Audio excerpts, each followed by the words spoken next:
Hi folks, welcome back to the channel. We're looking at a winder here, the base of. Hopefully you can see that nice and clearly.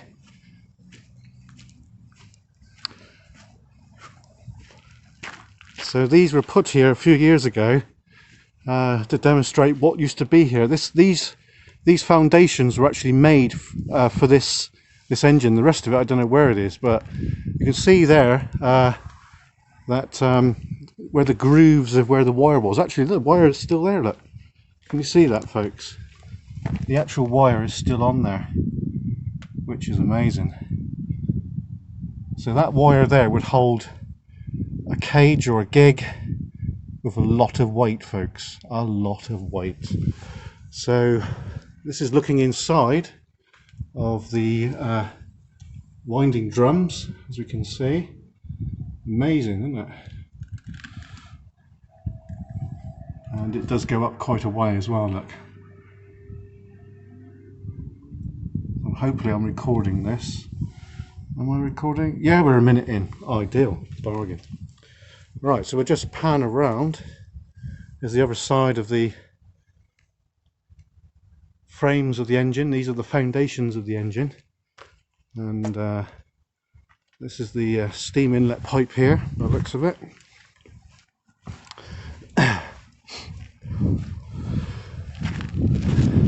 Now this is a Cornish boiler, folks. This was introduced by Richard Trevithick, and he is the pioneer of high pressure steam. It's one tube. You can see the end of the tube there, which goes right through to the other end. As it goes through, it gets smaller, and that aids draft. So we'll just walk down the side of the Cornish boiler.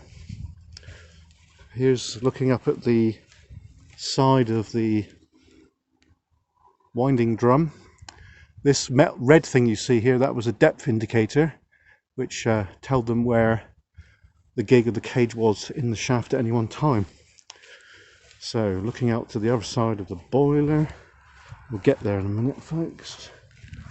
There we go. You can see that's where the basically inside of that tube was a raging fire. Heat, the water would have been on the outside. It's called the jacket, and that basically boiled the water, which turned it to steam, folks.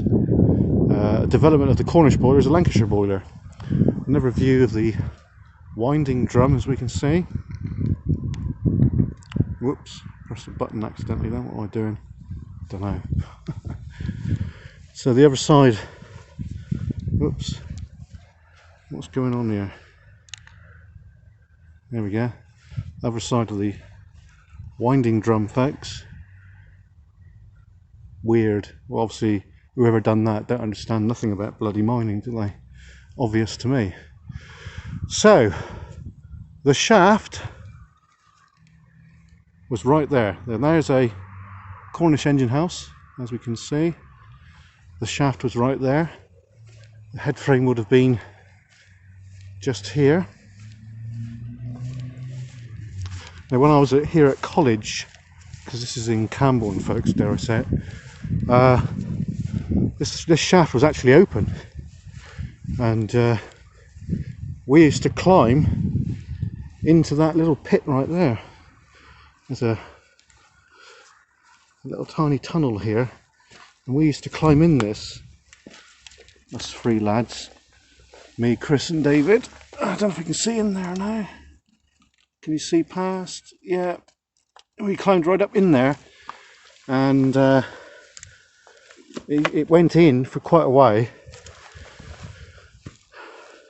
Yeah, so the shaft was here, and David, there was a piece of wood down here, and we climbed in, and the shaft wasn't even capped. Crazy stuff, eh? Right, so we're in the engine house now, as you can see. This is the engine house.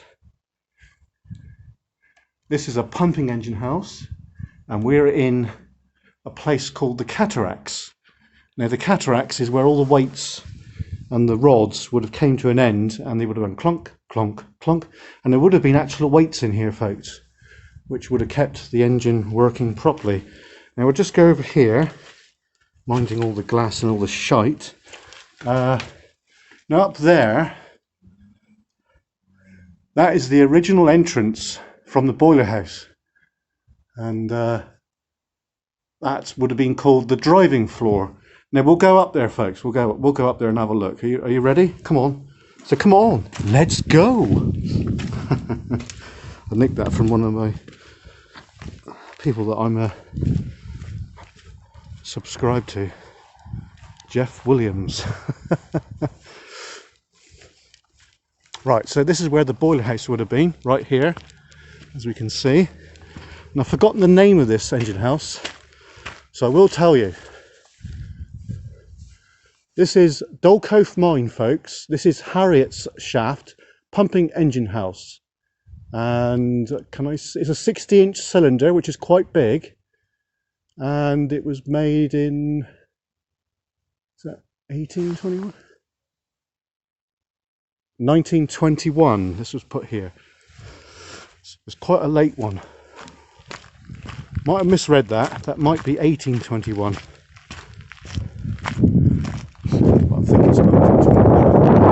Right, so this is the entrance into the engine house, the official entrance. This is the posh entrance, shall we say. So this is the driving floor.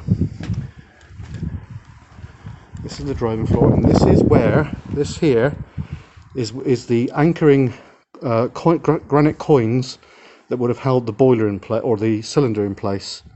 You can see there, there's a hole there. That's where one anchor point was. And if we look, should be another one around here, but I can't see it. But there's another two over there, look. So they would have been two anchor points there. Right, let's go over here and talk more about it.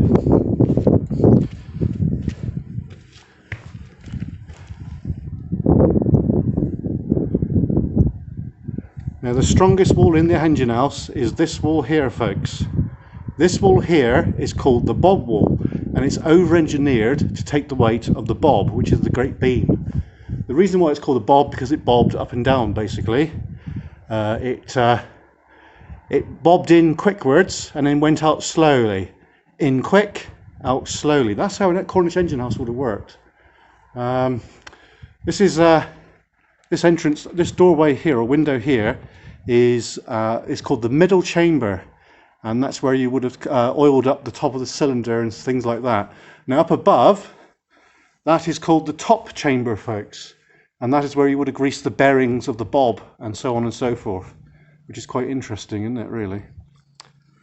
So I hope you found this very interesting. How many minutes we are now? 8 minutes, so that's not bad. It's not very often I come to Camborne, being a Redriff boy.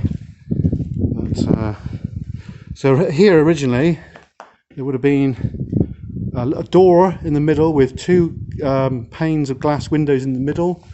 And it would have been very ornate indeed, folks. So let's go down and look some more.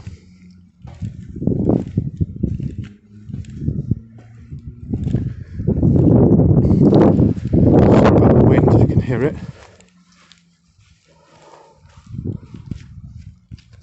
Now this here is the chimney. Now the chimney, the reason why they have a chimney is basically for draft on the boiler, folks. The higher the chimney, the more draft you can have on your fire, and that made the engine very efficient indeed. So there we are. So I hope you enjoyed our look around Harriet's engine house at Roskear Mine, one of the deepest mines in Cornwall at one time. Quite it would have been cement washed at one time, folks. Look, see that? Very well looked after. So in the boiler house there is probably two Cornish boilers like what we're coming up to right now. and they would have provided the steam for the engine. Now this engine here, when it was here, would have worked 24 hours a day non-stop, and this winder would have had its own separate boiler house as well, providing steam for this winder. This probably would have had 3 or 4 Cornish or Lancashire boilers to keep it working.